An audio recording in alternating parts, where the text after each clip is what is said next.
of this installation was to emphasize the spontaneity and of repetitive actions embedded in printmaking as a process-driven form of expression. Another aim of the exhibition was to extend the conceptual boundaries of printmaking by using sculptural and installation methods. Some of the wooden mattresses were placed on the floor of the gallery in juxtaposition with prints, and some were installed to lean against the wall. So these are some views of the installation. And here you can see some plates under the prints. Some of the wooden mattresses were placed on the floor of the gallery in juxtaposition with prints, and some were installed to lean against the walls, also using diagonal corners of the gallery. Like this. I investigated the notion of repetition not as a reproduction of one object, but as a process embodied in nearly all steps of printmaking. Carving blocks and printing was approached as a ritual and potentially spiritual meditative practice. This approach aimed to coalesce Japanese and Western traditions around printmaking and displaying methods, as well as to investigate its phenomenological aspects. And this is one of the views. Oh, okay, can you hear me? No. No, not really? No. Oh, why did you say?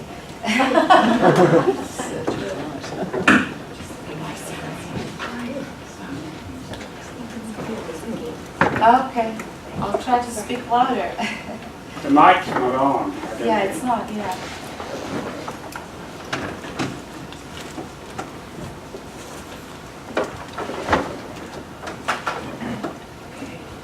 Wait, wait, there's a tech person downstairs. I know it's like, Okay. flip the switch. I don't know which one it is. Excuse me. So, for me, each part of the printmaking process, not only its final end, represents thinking through making is a key concept within my contemporary art practices. This was a critical idea for the presence of absence installation in 2013, in which carved wooden plates were hung asymmetrically in proximity to wood shavings carved from them and installed on the floor. The installation entwined art and craft not as dual but conjoined concept. The display stimulated the audience to explore the process of making as a concept idea of transitive artwork as a network with tenacity to engage with the audience.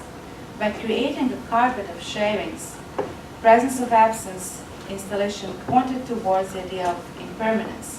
The wooden shavings had once been plates. One could ask, why not carve until the plate was completely transformed into shavings? But showing transition rather than representing only void better emphasizes the status of change, of being in between, subject to flux. Prints were taken from all the display plates in the exhibition, but were deliberately left out of the exhibition. The idea was to contribute towards the understanding of printmaking, where print itself is absent yet present. So here are some views of that installation. Is that wood shavings? Yeah, wood shavings that all come from these prints.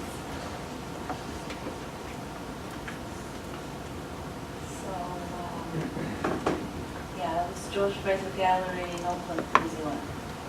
So I took the prints of these plates, but I didn't display them. It was just a testing space in the studio. Can you speak a little louder Yeah, I will speak. I'll try. or slower maybe? Okay, yeah. So, the creative practice of my doctoral research culminated in my final presentation titled Mindful Repetitions. This was also exhibited in George Fraser Gallery in 2014, Auckland, New Zealand. This exhibition presented two large woodcuts that summed up my entire practice-led doctoral study, a 14.5 meter long print consisting of 18 woodcuts installed on the wall, and there was one 240 centimeters by 320 centimeters long print installed on the floor of the gallery. Prints embodied all the information about the process of making. Rich black ink that, due to the embossing element, came in sharp contrast with the lightness of the paper, was absorbed by prints together with the color of the wood and in some parts the wooden chips. The prints were a result of the countless action of my hand on the block and engaging my whole body mind in creating this artwork. The connections in the final 18 prints are not hidden. There was no intention to be pedantic in carving. I made a decision to print the work in black only, to carve plates directly, which liberated my practice in a way. So here are some views of that installation. And the floor piece that I mentioned before. And then here are some slides of carving the wood. Usually when I work with the large pieces, I always carve on the floor and directly on that wood. That was the last thing I created in New Zealand before leaving. So I installed the wooden stick on the roller because it was easier to apply that way on the floor, and I printed on fabric, all by hand using IRENE, and this is how it looked like still in the studio. Over there in the corner there's a garden roller that I tried to use to print, but it didn't really work so well. IRENE worked much better. And that is a piece in the gallery, exhibit 10. And then the last exhibition I had in Auckland, New Zealand before leaving was called Dialogues and Evocations in Koguang Shanbei's temple. So I again exhibited that large piece woodcut print on fabric and carved plate on the floor, and some of the prints that I took off the mattresses that were exhibited in Presence of Absence show. And I left the mattress on the floor, the wooden block in the temple. I donated it to them. The nuns really liked it a lot. So now it belongs to them.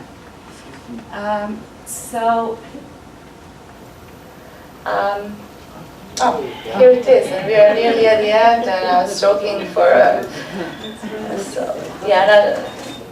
some more views of that show, and some other views of my other large-scale woodcut prints exhibited in Kerikeri, New Zealand. Just to go through this quickly, and then again I exhibited mindful repetitions in China during the Impact 9 Printmaking Conference. 2015, that's one view.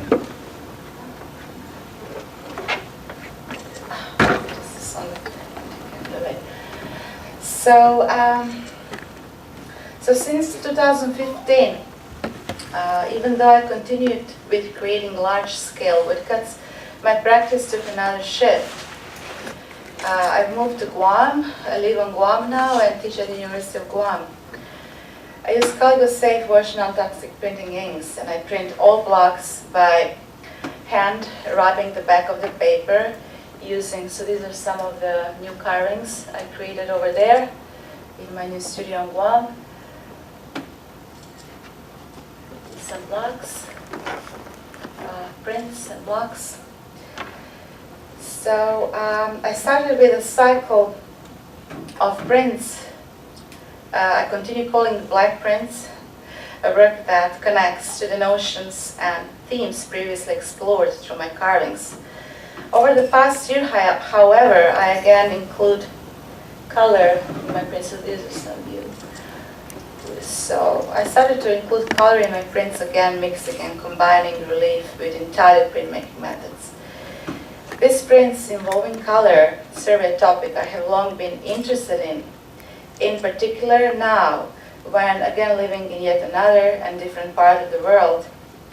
Through these works, I explore migratory notions of contemporary lifestyle, notions that often grow into travel with no return to the starting point. Usually when we travel, that implies a point of departure, arrival to the point where we are going to, and then return to the starting point, home. My work is expressing such traveling through which the homecoming has perhaps became less possible and even not necessary, maybe. By utilizing a hybridity of methods, my prints echo life that is unfolding through an existence in a world where home is but a transitory place. Relocation, migration, dislocation brings multiple transformative aspects to my practice as well as life.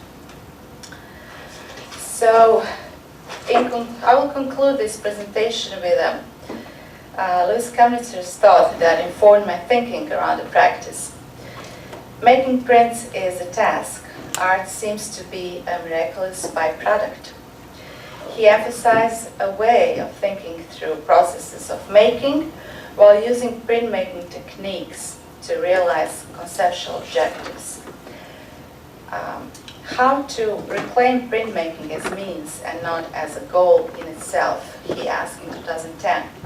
And more importantly, how to make visible the various forms of print that are at the core of contemporary artistic practice. And how to make Mokuhanga and woodcut printmaking visible as part of contemporary art in 21st century. Thank you.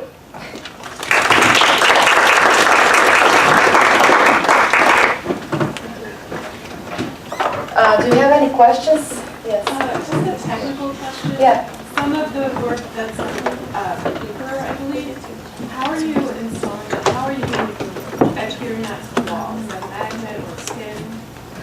You mean like the installations? Yeah, or like taste, or how are you putting that flat to the wall? Well, for this particular installation, I used Velcro tape. Velcro tape, okay. Yeah. No, okay, that's what So I put a bookbinding tape first on the back of my print because it's easier to peel it off with the water without damaging paper too much. And then on this I put Velcro tape. I don't put it directly on the paper because that would damage the print. Yeah. Great. Yeah. Any other questions? Yes.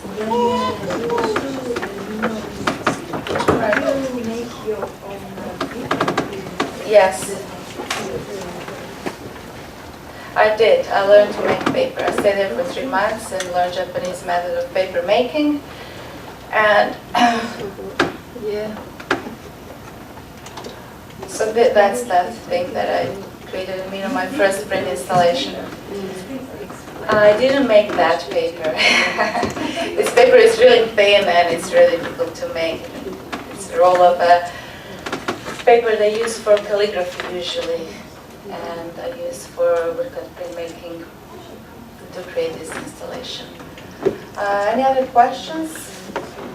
Quick question. You're from Croatia originally? Yes. From Zagreb or Split? Or? No. My hometown is called Karlovac. It's some 40 kilometers from Zagreb. Okay. Is there much printmaking going on there in Zagreb? Yes, that's where I did my undergraduate studies Uh-huh. at Academy of Fine Arts in Zagreb. Okay. I was just talking about that in the beginning. I missed the beginning.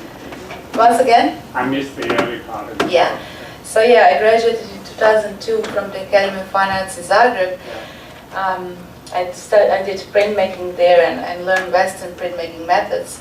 Then I went to Japan to participate in the artist residency project.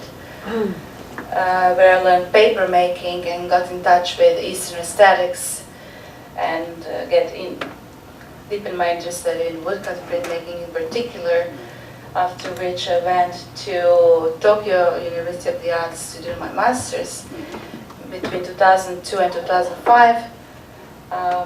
These are some masters that from time to time came to our studio at Tokyo Gaidai to show, to demonstrate the QA methods. I studied with Professor Nora Tetsuya at Tokyo Geidai.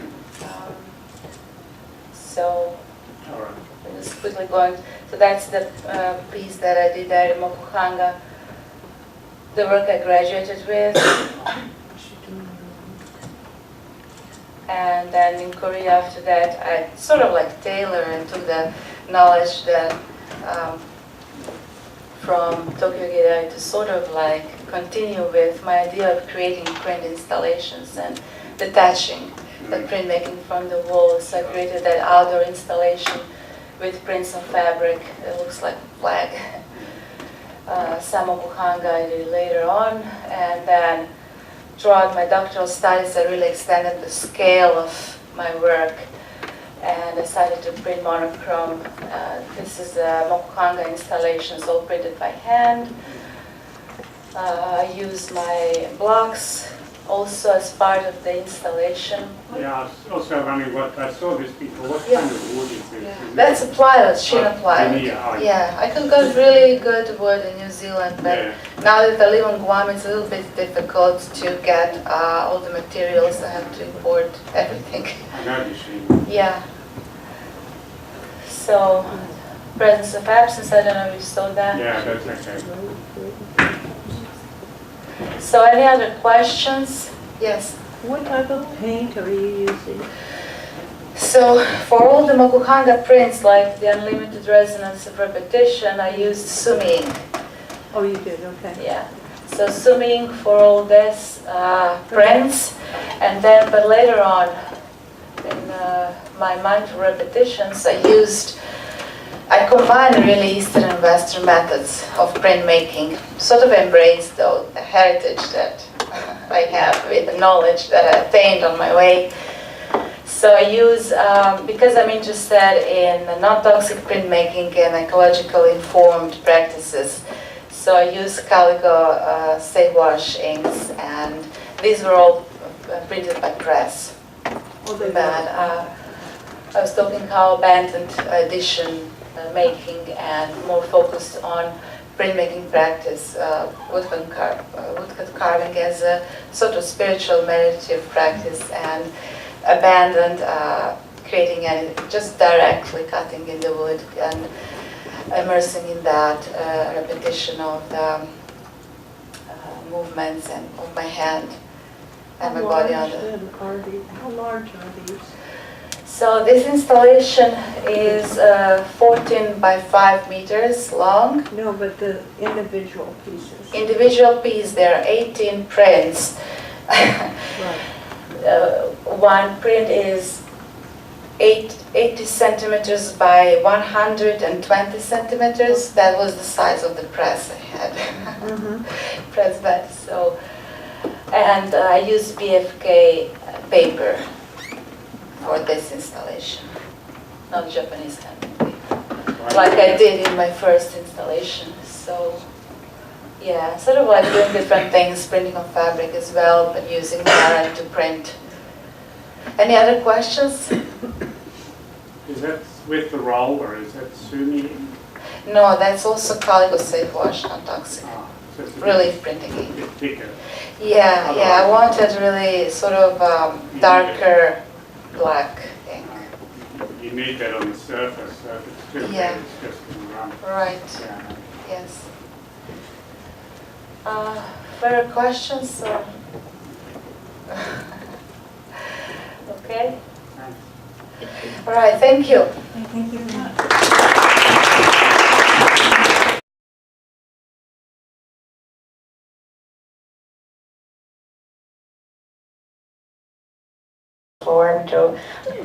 We flew 10 hours to get here, and I want to go ahead and get started. So this is New Jersey, in case you don't know. New Jersey is not too far from New York. I live in Hoboken, New Jersey, and it's a great place because where I live is on the edge of the water, so I'm separate between Hudson River, and I can see New York just by walking to the edge of my backyard. So it's a really great place to be. If you ever come to Hoboken, let me know. And so this is the school that I teach at, so it's a private private school where students pay and they have a great education. We have a great sports team. We have an awesome art department. This is my 3rd year working at Pingree, and it has about 250 acres of land. And it's a great place for trying to do great things there with sustainability and going green. And we have chickens now, and we have a lot of sports. And this is what the art department looks like. On the left, this is a plane? Yeah, okay. This is the ceramics lab that we have. We have a master ceramicist who teaches the students ceramics. This is an example of one of my students' work, and that's all hand printed by a IRENE and a paper registration. That is like a fake Kindle that I got the students to make a multicolored print. And we did social justice prints. This is the art room where I teach, and there's about 4 tables. It's very spacious, great lighting. It definitely talks about what Ambassador Kondo talked about, a connection to nature. Nature is definitely surrounded by my school. We have an art gallery where we show professional artists' work. We get a chance to use it as a teaching resource, and also the interdisciplinary coordinator for working with teachers to get them into the classroom and incorporate that into their lessons. This is my student printing with the IRENE, and this is a student signing their edition of their prints. This is my work. I'm an MFA printmaker. I got my master's from Pratt Institute in Brooklyn, New York. So I spent 2 years learning all about silk screening, litho, intaglio, no woodcuts. I didn't learn about woodcuts until I met April Vaughn, which I'll tell you more about that later. This is the installation of my silk screen, and I basically tore up my whole print to make this installation. It's various colors, and it's a photograph of gentrification and how buildings seem to kind of get dilapidated and not taken care of. And so I related that to like people, how if we don't take care of ourselves or each other as human beings, then we can become dilapidated like buildings as well. And I had, this was part of a show that I had in Chelsea, New York at Rush Arts Gallery, and I had about 3 walls. I had 2 walls that had the 6 smaller pieces, and I had a bigger wall that was like about a couple feet big, and it was really, really great to show it in a big space. This is my silk screens, and I use a combination of technology, a little Adobe Premiere, sorry, not Premiere, that's for filmmaking class, Adobe Photoshop, and I also added human hair eyelashes. I hand cut the hair, hand cut the cornrows, and painted over the eyes, so a lot of hand work with technology. The one on the right is, I did that in 2015, it's called 181. So I do a whole series of domestic housewife series. And I like about the 50s and 60s time periods. I think that's where we kind of lost what housewives are as far as like the advertisements. I'm really fascinated by Life magazines and all those things. I collect them. My husband's tired of me collecting magazines, but I love that time period, so I have a lot of them. I've got a chance to be part of not the Whitney Biennial, but it's the Whitney Houston Biennial. And it happens every year, and I got invited to participate, and it was a whole bunch of female artists, probably over 100 artists around Soho area, not too far from Chinatown, and it was a great experience. And the curator of that show was Christine Finley, and it happens every year. And it was like people were outside the door just trying to get in, and it was great, and it was a great show. I think the one on the right, I was part of Volta, New York, and Scope in Miami. During Art Basel, in 2015, I got invited to be part of a print portfolio. And basically, I'm in works with like Kehinde Wiley, who else is in there? Derek Adams, like if you know any of those names, well, I'm part of that portfolio. And this portfolio is used to raise money for the foundation of Rush Arts Foundation. This is Mokuhanga and me, so I wanted to kind of give you an introduction about who I am and everything, and I want to tell you why Mokuhanga is important to me.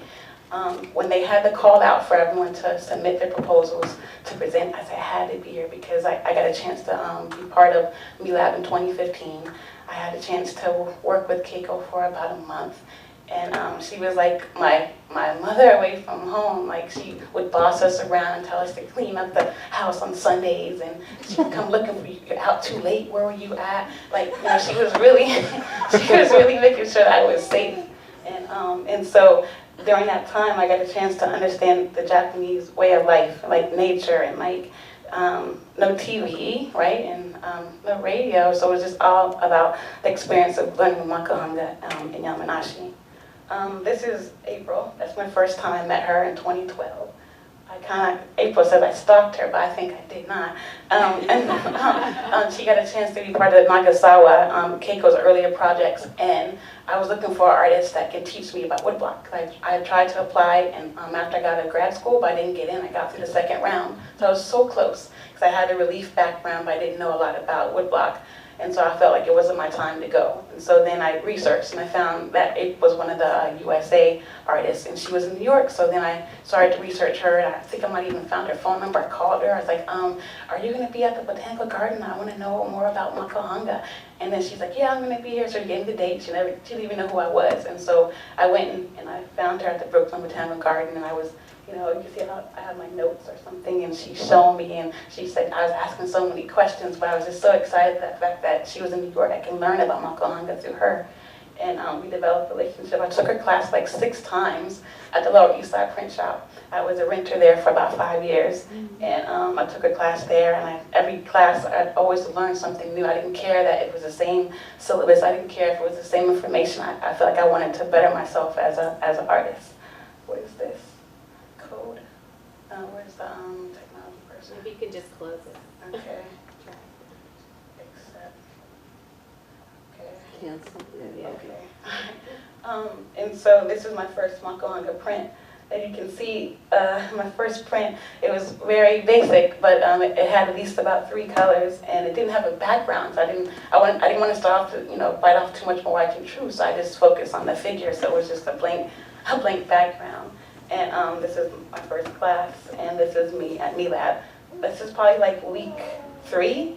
I made about 2 series of that time. By the time I left MeLab, I made a total of 4, which is my first time doing full color. Before, I would just do like just the figure and color. But when I went here, Keiko was like, okay, do this whole background. You have to do 4 colors, and here's your colors. I'm like, whoa, what? I didn't know what to do. But after practicing with the watercolor for the first time, which is very difficult, I grew to like it a lot with full color. This is Mokuhanga and me because I feel Mokuhanga brings people together. I got a chance to network with people from all around the world. I got a chance to present because of April at 2014 IMC in Tokyo. I presented there for the first time there, and it was great. It was like just great to meet Keiko and other people from around the world. She came to my baby shower. This was her show at the Florence Neal's Gallery. Kinsler Gallery. And this is recent at Yatsuwa, Katsu Yatsuwa's recent exhibition in New York. And this is my daughter, this is my husband. And April's exhibition, and this is the same night, and that's Katsu. So when I traveled to Japan, I got a chance to meet other artists who were interested in Mokuhanga just like me. This is Sadie from Hong Kong, Jocelyn from Australia. This is a really important guy, right? He makes all of our tools that we get the chance to use for Mokuhanga. This is Hiroki Satake, and he got a chance to teach us when I was at MeLab. And why are we here? So I'm hoping that you guys are really interested in learning more about teaching in public spaces, getting outside of our art studios, and teaching the communities in which we live to bring people together.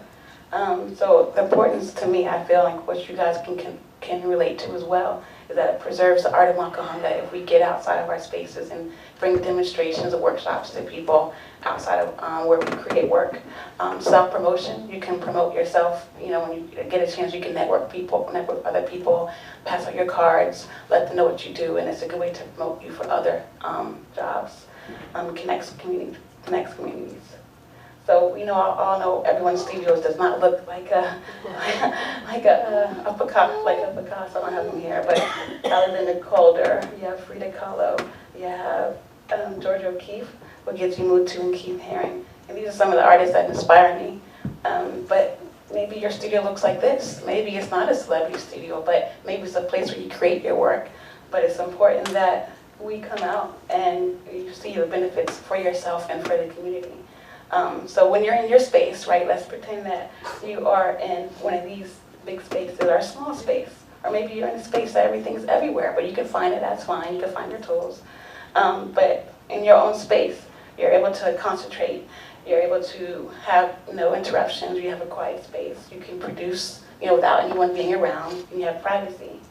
But when you come out the walls of the studio, right, there are other people around, you're teaching what you know, it builds confidence in yourself, it strengthens interactions with the public. You know, a lot of times, like, you know, just, you know, you're not used to like going out and like meeting people and talking to people and having kids touch your wood blocks or having the students actually print from your blocks. Like, if it's already cut, and I don't think any harm can be done, but it also definitely helps with your social interactions. Good practice of sharing and demonstrating for large groups of people. Like, even if you're in your studio, you can, like, you know, demonstrate for like maybe 1 or 2 people, or maybe 10, depending on the size of your studio. But if you're at a museum, you can demonstrate for like up to 20, 30, maybe 100 people, depending on the size of the space. And promote yourself as an artist, inspires your art making process, and forms relationships with communities. So benefits working with the public. It helps to build confidence in individual students and any adult that comes to your space. In this case, I want to show you a picture of this young man I got a chance to work with when I was pregnant with my daughter. It was last summer. I was in Newark, New Jersey, and as you guys know, Newark has a really interesting history about, you know, the past and how they're trying to revive the area. And so I do this whole like thing called Protest the Print. So I've done that workshop about 2 or 3 times. And it helps give students a chance to like think about an issue that is important to them. And I bring out like just stenciled, like just basically their shadows. Like in this case, he made up his own himself, but I have like templates of like protest silhouettes, and they take that and make that into their prints. But in this case, he wanted to make a print about no hate. So I feel like in this case, it made him feel empowered, you know, and it's just, even if he just made it just for that one day, he felt empowered just by making that print. And all printed with a IRENE. And so it helps students and participants to understand the world which they live in, and it helps them develop problem skills and promotes the importance of the arts. So here are some examples of public spaces. So, you know, everybody has probably already done this, but I'm giving you just some examples of what you can try to do with your own work. Outdoor festivals, museums and art galleries, libraries, art centers, print studios, and universities. So if you know any of those in your area, just reach out to them, give them postcards, send them an email, you know, maybe have like photographs or examples of your work that you've done in the past, of your own and students' work, and send out a packet to them and see who responds. You never know until you ask. Some of the people who I am looking at is Hiroki Satake. He does amazing work in Japan. He takes like stencils, he takes elements of printmaking, he makes like really gorgeous and great and gigantic murals. And he's one of my, I guess, eye candies for Mokuhanga and community work. Another eye candy would be Hiroki Monroe. And he has the art center. I won't be able to attend, but if you get a chance to see it, at least you'll be able to see some of the work that he does at the Donkey Mill Art Center. And he does amazing work with the community as well, and he's an amazing individual, and so is his work. April Balmer, this is a picture of, I think it might have been, looks like 2012 when I met her. So I think this is what it looks like, what it looked like for me when I first saw her for the first time at the Brooklyn Botanical Garden. I probably had never even gone to the garden, but I said I had to meet April. So I said, I'm going to go to the garden today and I'll meet her. And it was an enclosed space, so I didn't have to worry about the weather. And this is 2012, and this was the Brooklyn Botanical Garden. This is Mara Consolino. I haven't met her yet, but I'm hoping I can meet her before the conference is over. But I really like the fact that I found this photograph of one of her workshops, and this was in a bookstore. And I was like, wow, I didn't think about a bookstore. So this was one of the demonstrations she did in the bookstore. Okay. This is Katsu Iwasa, and this was the art show he just had, solo exhibition that he had in New York recently.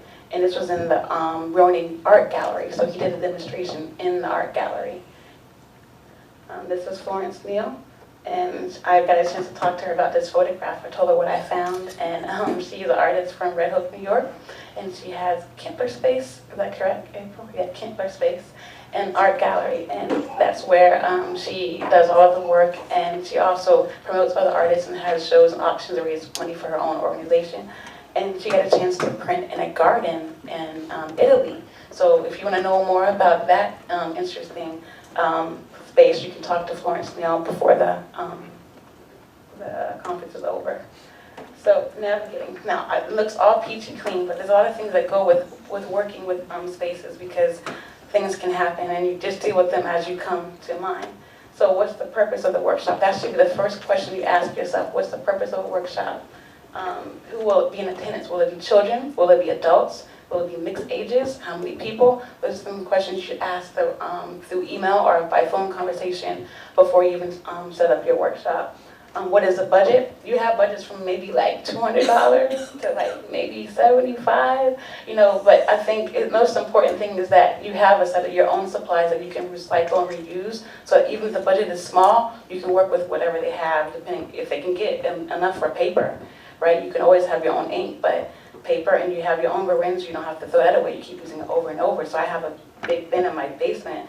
I just use the same rinse, same ink, same palette knives over and over. So all I really need is just paper and foam, depending on what type of print I'm going to be doing with the participants. How long is the workshop? Is it 1 day? Is it 2 days? Is it a month? So all those would be into factor about the budget as well. And what spaces are available. I've been in spaces where I'm like, okay, there's no sink in here. How far is the bathroom? It's like, whoa, it's like, so you have to always, this thing keeps coming up. You have to always think about the space and how you're going to be able to navigate. So if that's the case, I bring wipes, baby wipes, just in case I can't get to the bathroom. And I just try to make sure that I have, things to clean up quickly if I need to. Here are some of the challenges. So be aware, like, you have to probably put your money up for the first couple hundred or so, maybe not at all if they give you the money right away, but if not, it might take like a couple months for you to get your money. Depending on if it's an education system, if it's government, if it's a nonprofit, they gotta cut your check, you gotta wait, you gotta call, or it got lost. So all these things can happen. So just make sure that you know that up front, and if you get recycled materials, you don't have to worry about the money coming right away, but just make sure you keep your receipts and print it out as a PDF, save it as a PDF, so that you say, okay, here's a receipt, here's a PDF, so they know exactly how much it's going to cost. And you can save as PDF, and that's really important. Keep your file and folders on your desktop. Small budgets, you can work with any budget, because if you have your own recyclable material, like I said before, then you already can, you don't have to get a lot of the supplies. Clean up. Same thing with the water. If there's any water, you have to think about what can you do within the space. You can put paper down to protect the tables, you throw the paper away, you have your baby wipes. All those things are quick ways to clean up. And also, you might want to think about having an assistant. I have an assistant who's a high school student. I taught her maybe like 5 years ago. So I give her a little bit of money, and then she helps me clean up, and she helps assist me. And it's good to have an assistant for help clean up, because you might not have that much time. Loading supplies. So there's been times where I have my car, I'm like, oh, I have to go around, this hallway, I have to go upstairs, and there's maybe not an elevator. I'm like, whoa, there's stairs only, and like you have all these different things that can go into play. But if you get like a Tupperware bin, you put all that in there, you can, if you feel comfortable directing other people's staff, which I don't have any problem to do, you tell them, look, I need someone to help me bring this bin in. But if you have like a bin and all these things are going to be difficult. But if everything's in the bin, all they're doing is bringing up one bin with all your supplies. So just just don't be afraid to ask for help, because you're doing them a service, and you don't work for them. They're working for you for the day or however long the workshop is. You got to go in with a boss-like attitude, okay? An experienced coordinator. So you have people who think that they're your boss, but they didn't hire you, right? So you're there for a service. So you need to let them know that you are there to serve them for that day, and you will be treated as an artist, as an individual, and as a human. And if they can't, understand that, then you decide to continue on, or you leave. And I've had an instance like that before, where I couldn't continue the service because it just wasn't a healthy environment for myself. I just had my baby, and it was just something happening with that. And so I decided I left all the materials that she bought, and we parted ways, and it continued. But that was only one time that ever happened at all workshops. But in that case, the female had just started, and that was going on with that. But other than that, I worked with kids for 3 days, so they still got a chance to do the service. But it was the service for others because of that instance. So don't feel upset, that if it can't continue. But if it's not a good space for you, then you just have to stand up for yourself. Because in the end, you'll be the person who feels bad. the weather. So if you're outdoors in the outdoor area, maybe you want to have something that's quick. Maybe not a demo. Maybe you just put out supplies.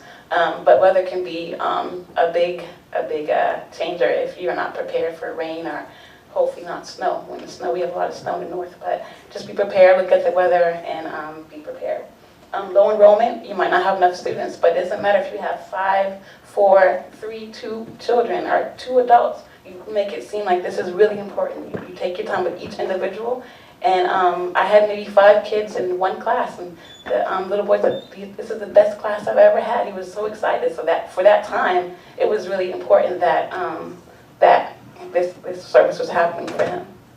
Location, unfit classrooms, like I said before, not enough water, things of that nature. Okay, sorry. And so it's important to know about the spaces beforehand. If you can get a photograph of the space, or maybe go and look at the space before you do the workshop, then that'll work as well. Lighting and acoustic. I had a recent one in March at the Newark Museum for Black History Month, and it was a really big space. They were in between not even having any exhibition, but it was a really echoey space. There was a band going on next door, and but I knew all this was going to happen beforehand, so I made sure I had the cameras that we have in the demos for our demonstrations in the other building. I had the camera set up, I had a microphone, but it was still hard with the acoustics. There was a big space, so it really carried, but I made sure that the TV monitors, they could see, if they couldn't hear me, they couldn't see what I was doing. So ask about what materials they have as far as technology and camera overhead recording if possible. And these are some of the strategies. So I think about the space when I'm thinking about doing a workshop. Think about it when you start to do your first or maybe many or more workshops. Audience, these are just some review. Amount of people, assistants, if you're going to have assistants, if not, bring your own. Water supply, budget, storage, and time duration. How long will it be? And I think I mentioned a lot of this before, but I'm going to just really go through it really quickly. Staff of each location, how many people will be there to help you, when you do your workshop that day. Keeping a good inventory of supplies so that when you do the next one, you know how much that you need to order, or if maybe you don't have to order anything, make sure you know how many supplies are in your inventory. Bring enough equipment and resources to provide for larger amounts. If it's not enough, then you run into a problem. Just make sure you always know your inventory before you go. And examples of your work, postcards, if you have postcards, any books, anything that you can hand out, people might like your work. You might want to pass out a postcard or a few to promote yourself for the next job. Or maybe selling the work, I would hope. And ordering supplies, they can vary. I don't always do woodblock with all of the workshops, but in this case, it was a small group of students. I had a flower that I pre-cut, and I had the paper already torn in size. And so in this case, this was one of my first times I got a chance to do woodblock printing with small students. And then I also like foam, the print foam, or I like the sticky adhesive color foam, and you can cut it and you can glue it, you just stick it to foam, and it can make a relief shape. And of course, bright colors, because students like bright colors when they do their prints. And make sure you have clear instructions. Either you have them drawn out, or maybe you're taking your time and making sure you're instructing to make sure everyone knows step by step. For clear instructions and step-by-step guidance, you're taking your time and making sure everybody sees what you're doing. They understand you have to walk around, make sure people are on the same page, and if not, you help get them to where you want them to be. And presentation, I do PowerPoints for some of my demonstrations sometimes, most of the time, and maybe you want to have step-by-step via PowerPoint, or you can do it with, actual demonstrations. And I think the most important thing about the technical process is my first time this is one of my neighbors that came, and my neighbor brought 2 of her girls, and so I let them to print from one of my blocks, which is the first time ever. But you have to feel comfortable, with what you're doing and how it's important. And I just let them do a sumi-e print. It wasn't a full color, but just that experience of her rubbing the IRENE against the tracing paper and the whole process, I think it was just a great experience for the students that were able to come to that workshop at Newark Museum. And the future of teaching Mokuhanga. For me, I just came back. This is Keiko, Irena's Keiko, and I just came back, and so I think she came from the garden. The person next door would always give us lettuce and she'd go and spring flowers and put it in the kitchen. And so I told her, I think there might be science or something like in there. But I said, pose, Keiko. You know, I took that picture, and I didn't know that would be the last time that I would see her. But I knew, like, just walking around, you know, seeing children, I said, there has to be a way for our lab to connect with the community around. And I said, I have to make this message to be clear, is that, you know, our pack as Mokuhanga artists in here, I hope is to connect with the community, and hoping that going forward for anybody who's on the board or anybody has any connections to make decisions for Mokuhanga IMC, is that we take the lab artists and take us out of the studio and maybe even do some like school group like tours of the studio, or maybe even teach a lesson or two to the local school that's right now in Nashi, or anywhere. It could be in Tokyo where the gallery is, and maybe we can go to local schools and show international artists coming together to, you know, pay respects to Mokuhanga and this tradition. So going forward, I hope that you guys can help to make an impact to make sure that we are able to bring everyone together for Keiko and for the rest of the IMC. Thank you for coming here today. This is my last picture with Keiko. Oh gosh. And so this was before the bus came to get us, and there was the last time we all worked together, and that's something I always want to remember, is before we left, that's how I remember Keiko. And thank you for attending my presentation.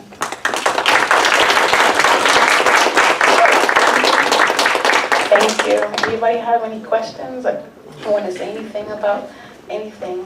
Any questions at all? Yes, I know you have one. I just have to say, you are so organized. I have taught those classes in weird places. You know, everybody wants to know about Mokuhanga, but they don't have the funding and they don't have the supplies and they don't understand what it's about. I'm always showing up with trying to carry everything myself. I don't have a car like you do. But that's a really nice practical approach to making a list of, and asking for help. Oh my God, I never ask for help. Jennifer does. I need lessons from you. Thank you, that's great. Thank you for attending. Thank you for teaching me. Yes. Could I ask an example of your workshop? What kind of Mokuhanga do you teach? What is the most engaging for children? I think the most engaging would be the protester print. This one. Of course, we use like the acrylic ink, but we still print by hand multicolors, and we use a IRENE. I think that's one of my most meaningful workshops, because they can make a difference with not only making art, but it's something that's important to us. It's like, you know, using a social issue, something that is in their heart, and I think that's the most important. You don't want to just make it always a pretty picture, but make sure that your audience has a connection to what they're making in some type of way. This would be for older kids, though. Older kids, but if it's younger, it would probably be, this is the Children's Museum in Manhattan, and it was like they had an exhibition called Hello from Japan, and I was the Mokuhanga artist to like let the kids know, like, this is an artist who might not be from Japan, but she's influenced by, you know, her work. And so I basically have these like Xerox copy, like kawaii. They're like kawaii, cute little animals. And so I made like templates. All they had to do was just cut it out and trace it onto the color foam, cut that out, and then a lot of steps still involved. And they use the IRENE and of course acrylic ink. But this was like with families, and sometimes I don't have any adults that are there. But if you have templates, that kind of gets them halfway through the step, then you can get through more difficult, more tedious like processes. Thank you. Yes. So have you had kids, like, I'm assuming obviously a little older, actually do like the wood block carving yet, or? The first time I did 2014, I could have repeated that, but I had a photograph. I got a chance when I was working in Harlem. I taught there for 5 years, and I chose to do a small group of 5 students that I chose, and they actually did the actual carving, the actual printing. I had IRENE that I had borrowed from the Lower East Side print shop, and I had tools from the Lower East Side print shop. And I was a renter there, so I didn't have to buy the tools, which was great.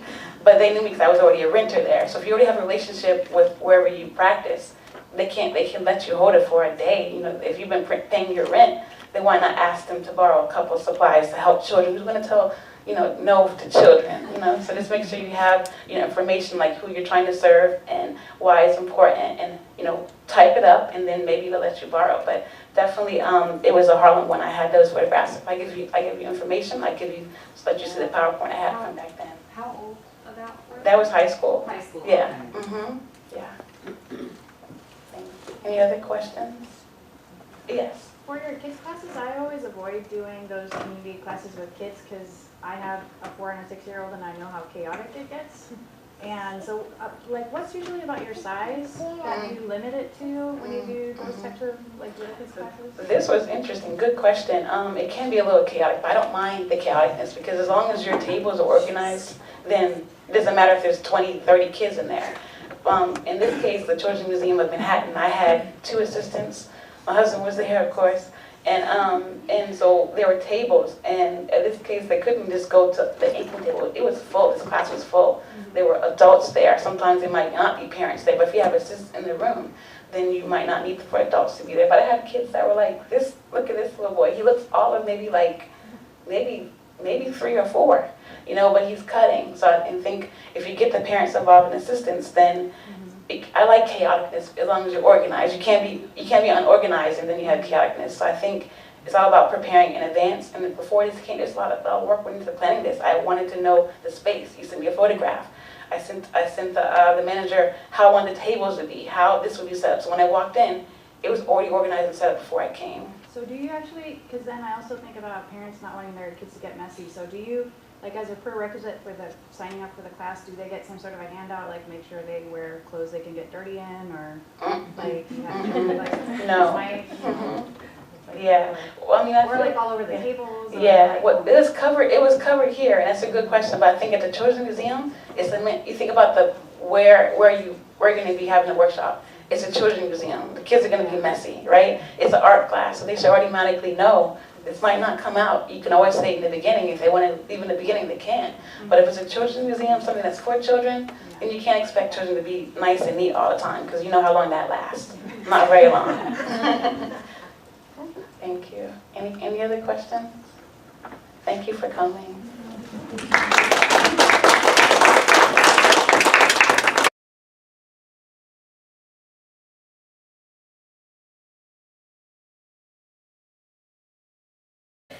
Good morning, my name is Paola Gonzalez. I come from Chile, and I will present you the Mokuhanga and water-based woodcut in Santiago de Chile, practice and teaching.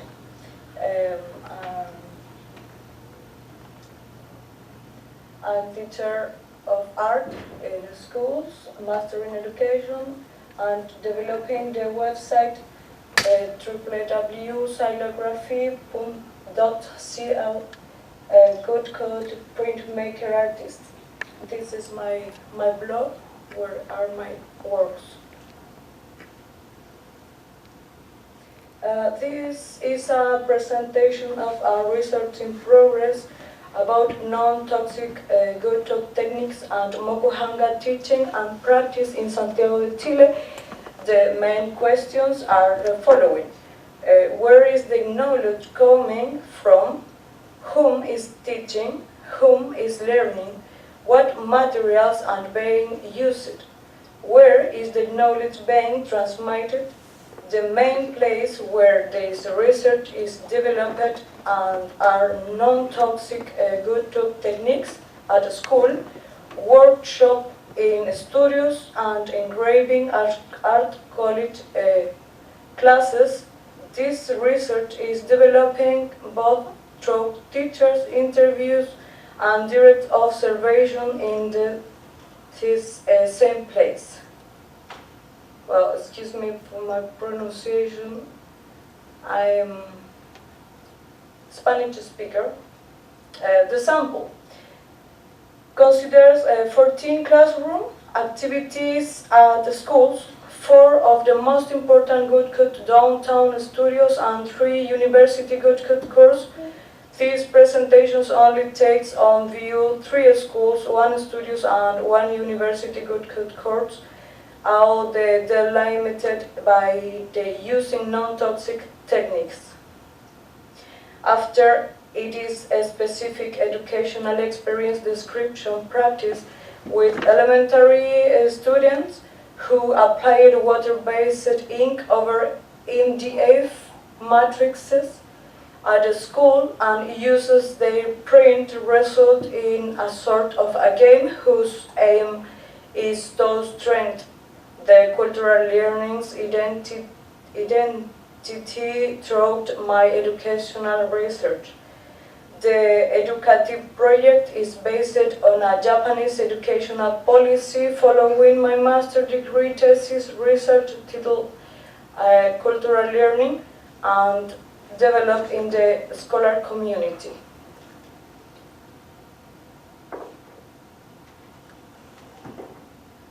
Finally, I show a scholar science project that hoped to test non-toxic ink based on typical Chilean raw materials in the context of the participation in a national level science fair. The context. This is a xylography of my own. This is another. This is an installation. Okay, this is Chile. This is the. It's a small and novel country located in South America, poetically called a long, narrow strip of land. In the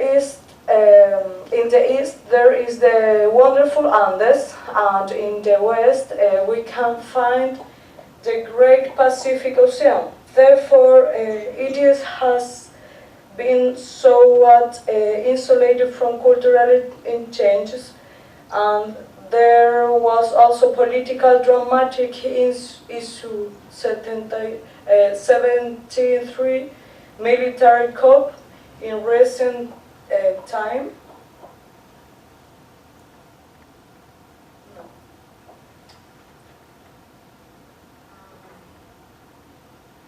It's not activated.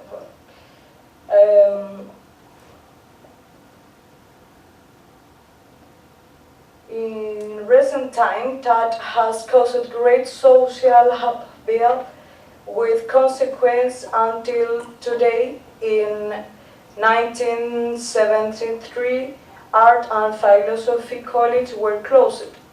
This is evident in the artist production, which since colonial times has been subjected to the European influence. Chile was colonized by Spain, and subsequently to the United States predominance for some years. Thanks to the communication technology and internet, the knowledge has grown from more distant countries. Like Japan, Japanese culture in general has taken a strong role in different areas, especially art. But even the contents of a school and university are limited to Western knowledge. The Chilean population is about 18 million people, of whom about 8 million live in Santiago, the capital city. That is why Santiago is the center of cultural and artistic development. Outside of Santiago, it is not frequent to find University of Art or Museum of Art. That is why many people living in other cities move to live in the capital. In Santiago, there are around 10 universities that give art education. Among the most important are the Universidad de Chile, Art Degree, Universidad Metropolitana en Ciencias de la Educación, Art Education Degree and Pedagogy, Universidad Católica, Art Degree. Among them, there are very few hours dedicated to engraving. For example, la Universidad Metropolitana offers only 4 hours a week for one semester. engraving classes. The sample. These researchers approach the Mokuhanga and good code water-based techniques practice and teaching in Santiago de Chile through interviews to some artists or art teachers who teach the good code discipline.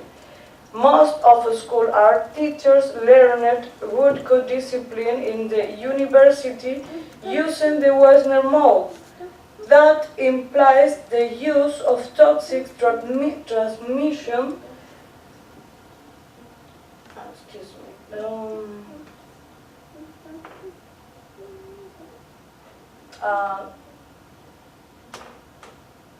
transmission to the students.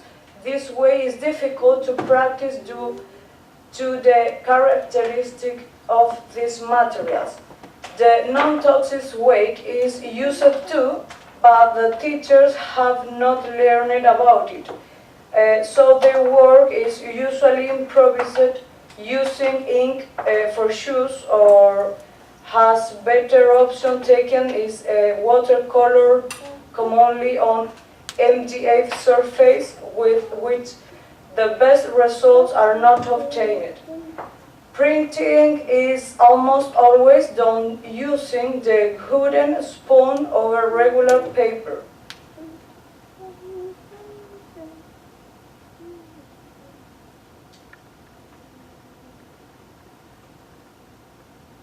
Mokuhanga in studios. Mokuhanga is recently known, therefore no practice at the school. In fact, only a few workshops given by studios teachers about it are available sporadically in the city. The Chilean interviewed artist, Ania Garcia, offers one of the most professional ones. She learned in Santiago from Ben Sawalit, who did the same at Richard Steiner's studio in Nihon, who at the same time learned from the sensei Tokumitsu Masahiko. Anya stated that the majority of people who attend her classes were artists or teachers art. She confirmed that the lack of knowledge about this discipline within the city, even in art universities. She made Mokuhanga classes in Agua Fuerte Taller de Grabado, is a studio, Agua Fuerte etching engraving studio, localized near downtown. This is a good place for the management of engraving, in which different workshops are given. This place receives visits from some artists, even international ones. Anya told about the materials that she used that can be bought in common stores. For her students, she used plywood. This is a wood like this. She used watercolor scattered with a brush over the matrix and then rubbed in with a barren. The most important thing that for her is the quality when obtained different and softly shaded strokes to use of different color matrices. Also the importance of using non-toxic materials. Mokuhanga at college. The regular engraving classes in Universidad Metropolitana de Ciencias de la Educación include 4 hours by week for 1 semester of etching and woodcut techniques. This is the most important university focused only on pedagogy courses of Chile. It has been a relevant woodcut center of production in the last 15 years. Through an interview to a student, it demonstrates that this is only one person who is practicing and teaching an approach of Mokuhanga techniques. in this university. However, this workshop is out of studios plane. It is sponsored by an external project. The teacher, Gonzalo Allende, stated that he knew this technique just a few months ago. He worked on a printmaker team called Grabado Público, public engraving. This team posted on Facebook, by example, offering an approach of Mokuhanga techniques workshop, and they give some advices like a fast step-by-step. Gonzalo indicated that some time ago he worked on the Western mold, but he knew about non-toxic techniques that now he likes a lot. Later on, he knew Mokuhanga and began experiencing with different materials and started to make his own inks by himself. That is why Mokuhanga technique is not being taught at university. How could our teacher team at the school if they don't have the tools to do it? Allende's case seems to be very common. Mokuhanga workshops is offered as a variation in relation with the Western mold, replacing the non-toxic materials with the water-based ink ones. But it do not represent Mokuhanga process at all. In Santiago, are just few universities that give art education, and among them there are less that give printmaking classes. In fact, the only university among the most important ones just give 4 hours of engraving in only one semester.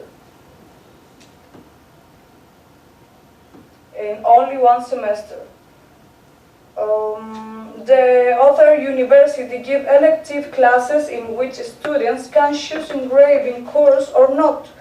That could be a justification for most of art colleges which offer good classes, do it based on a Western mode, using toxic solvents because they don't have time to make Mokuhanga classes in depth. Mokuhanga at the school. In the case of the school's classroom, is the same way. Through teachers' interviews, if is explaining that the materials that they are using for the printing process, but why don't teacher use non-toxic material to print? Water techniques are not used at the school because that is not known by teachers. And just a few number of good studios use a kind of non-toxic technique. In my own teaching good experience, are considering the children's schools, theaters, rules, and studies programs, I can confirm that it is very hard to practice it within regular classes because there are more than 40 children in the same classroom, where the discipline is not part of the students' routine and they are not careful with materials and tools.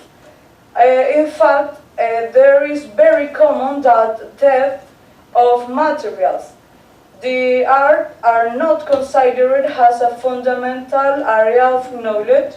This is a country where math and language are mostly graded and some other skills, the artistic ones, are not really important. The teaching Western mode at the school does not contribute to the improvement of the good learning. The typographic ink is so dirty for students who lack care in their work. In general, schools do not have a special place to save the students' works. besides the tool used, are very specific and expensive for them to buy. Now, the Educational Ministry is evaluating a new scholar program for visual art in the first secondary level. This represents a challenge for art teachers because it includes 16 hours of engraving art artist book, which are still unknown techniques. The experienced water-based woodcut at the school. Linking art with the cultural learning process of the students, there is an art and educational experience that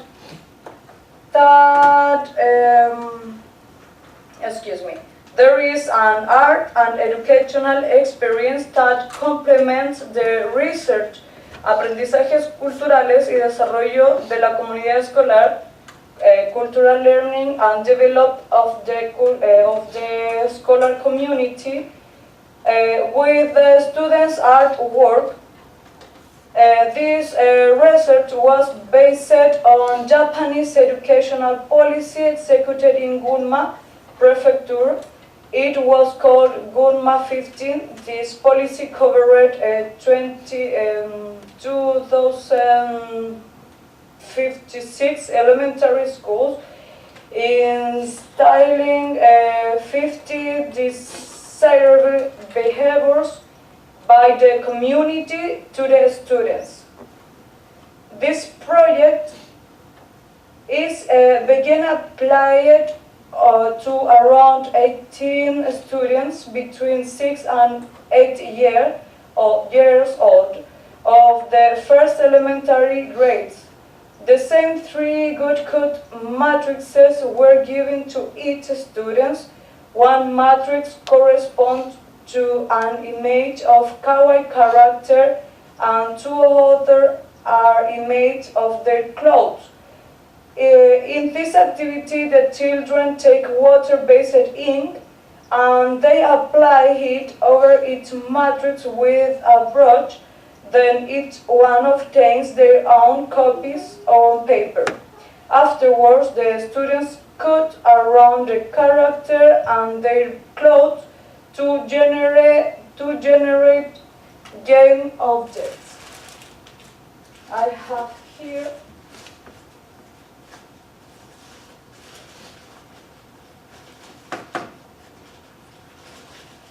this is an example of the matrix that are did in MDF. That is not wood. This is a character principal, and that is the clothes. The children could cut them and produce her own character, like this. This is my child that is pressing. Well. The game consists of the student adapting the role of the character, which is accompanied by positive motivation relative to respect, responsibility, friendship, and solidarity. These aspects were those that the parents and the students considered more important in the development of the students and their community, according to the investigation mentioned. The experience of science project about typical Chilean reuse materials for preparing good cut inks. The scientific fair is an event involving students from different schools in the country, which shows experiments and finding of a biological, chemical, or physical nature. This year, we are preparing a stand to present the school research that seeks to generate good cut inks produced from Chile's own raw materials.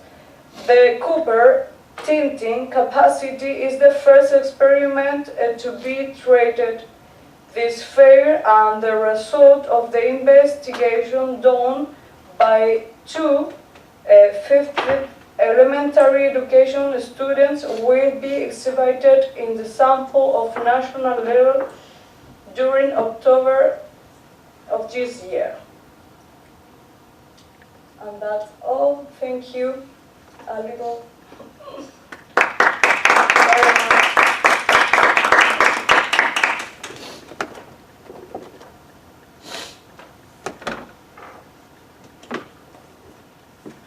My presentation could be or should be at 11 o'clock.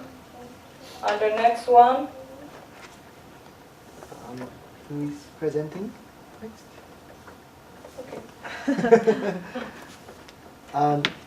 Sorry, yeah. What was it like? Was it organized by school or? No, happened that I went to Gunma, I went to Japan, and I knew Gunma policy, Gunma 50, 50, Gunma 50. And there I knew this policy that they called to the community to do a policy, participate, and which behaviors are witches, and over it, about it, I did research for a master in education, and I did a research, and I taken some specific values that the Chilean person like for her children, and I have been trying to connect the Mokuhanga daddy or Mokuhanga or print good print, yes, with this policy. And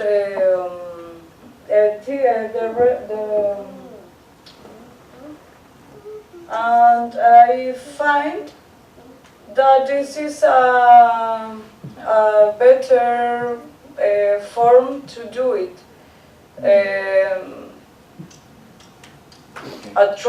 A game for the children that all that is in process. That they don't cut the matrix. This is given, and they only ink it and press. So you did this in Chile? In Chile. Yeah. But also happening in Gunma, or not? In Gunma, they do the same things, or? It's not the same thing. Okay. No, in Gunma they have a little book that they pass to the children and family that they are reading all days, and say I have to be of the 50 items. Okay. Thank you. Okay, thank you. Thank you for asking. Well. There is interest in Chile about the Mokuhanga, about the people. Mokuhanga is so unknown technique. It's so unknown technique. The schools, like I told, the university used and prepare artists and teacher of art on the Occidental way, yes. Okay. And Mokuhanga is almost completely unknown. Yes, it's so incredible because the woodcut in Chile is important. It's very important. Have a Lira Popular. The Lira Popular is a movement so important. It was very important. but Mokuhanga is absolutely not in university and in the school. In the school, it's so hard to do xylography with with toxic elements. Yes, and you need a room. You can't do it in the rooms, in the classroom. Have to do it in the space open outside. And it's so difficult. And I think the Mokuhanga could be a great solution for this, especially in the case that the Ministry of Education is planning to or is evaluating a new program that includes engraving in the first grade of secondary. That is a great path, but it's important for that the teachers could prepare her knowledge about this. Yes. Thank you.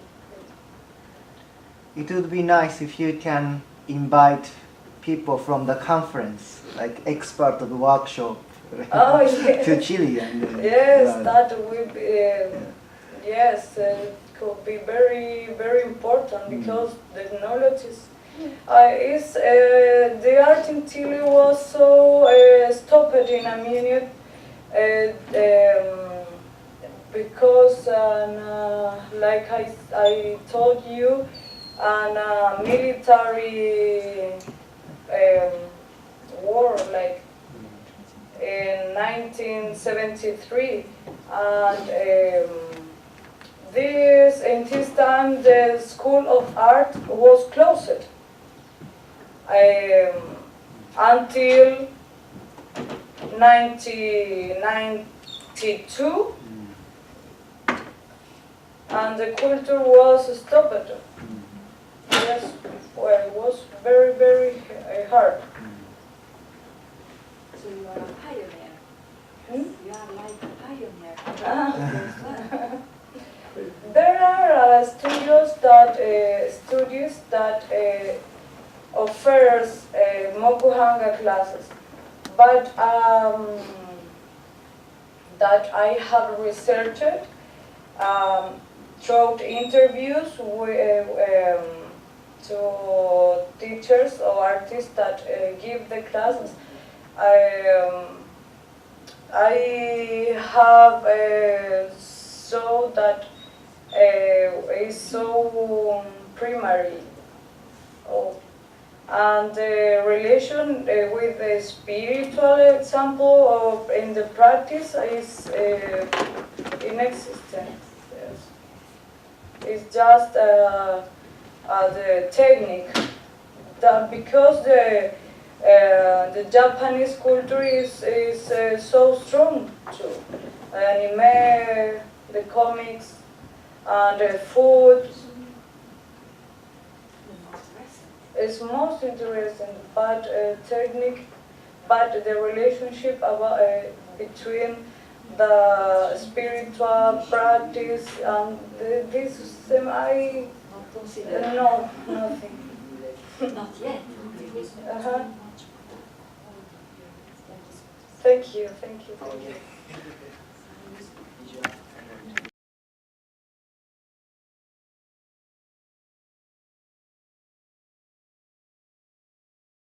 Thank you for joining us, me.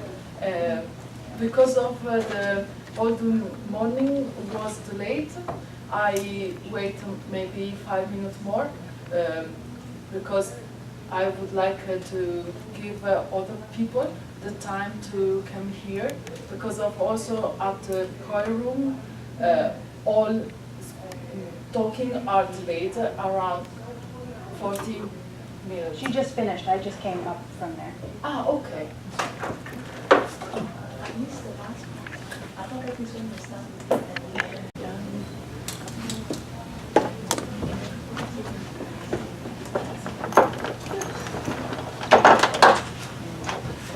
Of course, you can come now to see the the prints, and I think all of you was yesterday morning at the talking, and so you maybe know who I am and who Legustros was. So I best prefer to show you the prints, because of a lot of people asking me when it will be possible to see the prints. And oh sorry, so I show you my private collection of Legustros print in the side, and in the other side my own prints.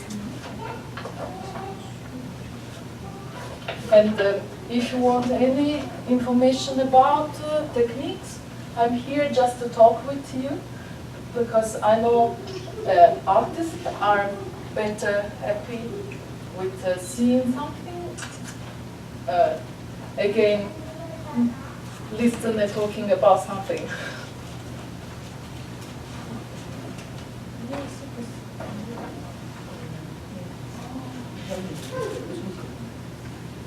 The only thing I ask is don't touch the surfaces, because of all powder it is so delicate, and if you touch the fat on the hand, destroyed it.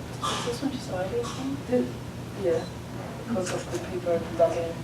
But this is one of my inventions. I will present you later.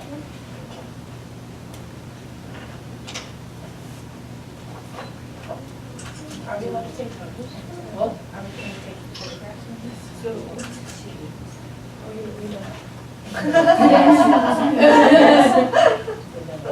So we are running out. That's why you're here.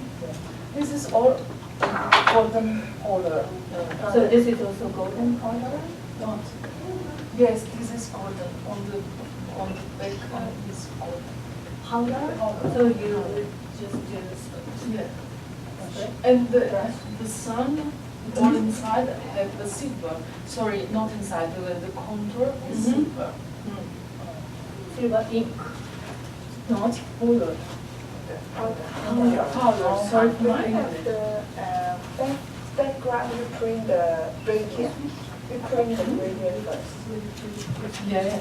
And then you... It is also a mix of all the last techniques. So you can, with your imagination, you can do what you want. So you mix all techniques together, take only one, invent yours by yourself one. You can do what you want, it's art.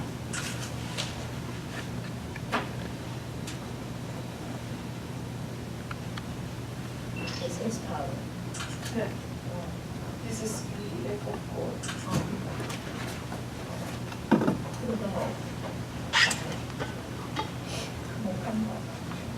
이거 알아?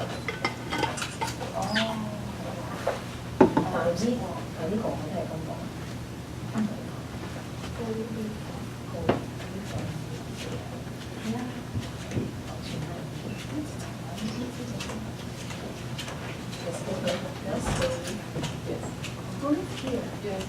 It is a metallic gold, but with acid inside on the top, it makes this color. So it's not a red. These are all based colors. These are colors made by hand by the Gustro. Okay. And fortunately for me, take strictly secret about his recipe, but before to died, he gave me a big amount of inks and of paper, and also of wood, cherry wood, sakura wood, so I can use his inks during my life, and I will not finish. And in your opinion, are they water-based or oil-based? He's not oil based. He was a chemical technique, and he made it from pigment, mixing with other sticky product. Because of without something that isn't water but lacquer or glue, you cannot stick the powder on the paper, of course. But it was the tradition also during the past in Japan to make the ceremony. That was the luxury prince. So, of course, when the editor asked for 5,000 copies for one edition of the Great Wave of Hokusai, it wasn't quite impossible to use on this edition some of the beautiful deluxe techniques, because of for the market the price must be low. For ceremony it was possible because of the small output, because of it was an edition made express for for one event, like the change of the name of one actor or to celebrate something, and it was possible because of it had the maximum of dimension was 7.5 inches and 8 inches. So the small dimension, the output between no more than 100 prints make possible to make a ceremony with deluxe techniques, and also because who demanded it was really rich and can pay to have the best of techniques available, the maximum of luxury of products, and also for paper. So actually about the Mokuhanga is quite unknown that it exists, the ceremony, and it was a luxury product inside, and it was not only water-based, but they had also something that is sticky and something that make brilliance, like lacquer. So the first sentences that I write on my abstract was Mokuhanga is much more than only water-based pigment prints, but because of it is a taboo for international community that love Mokuhanga, that know that it exists also ceremony, they censored it and came off from my abstract, and on the little book you cannot see the sentences. But when I sent my abstract, the first sentences was Mokuhanga is much more than only water-based color. So maybe you don't agree it, but the real fact is that on the past they also used not only water-based color. That's it. Yes, they use Honolulu Art Museum here. They have the biggest that kind of laboratory, isn't it? Yes. You see the rain general collection. And this is one of my invention. This is a ceremony from my cousin that take the PhD in literature, all the literature in Italy, and it is I named it no photo. Thank you. This is a xylo origami because it is an origami, but it is printed, and in Italy the Mokuhanga print is xylographia. So xylos is wood, and graphia is like a sign. So you can apply it like a origami and make it like a box, and all around the box is printed, and all fit exactly in the same place. With it is continuous, so it is a three-dimensional Kento marks, and no one in the world is able to do it.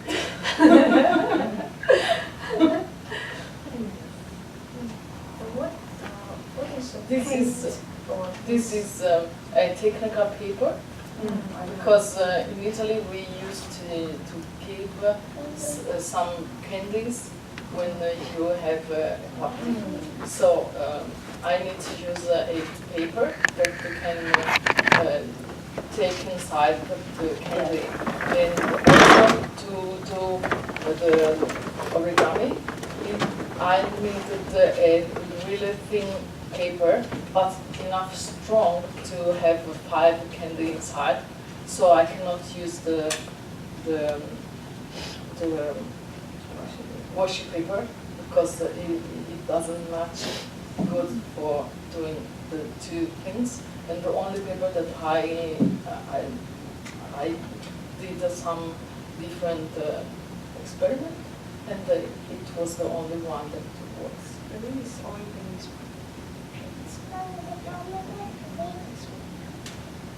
It's not oil-based, but it's not water. It's like a lacquer.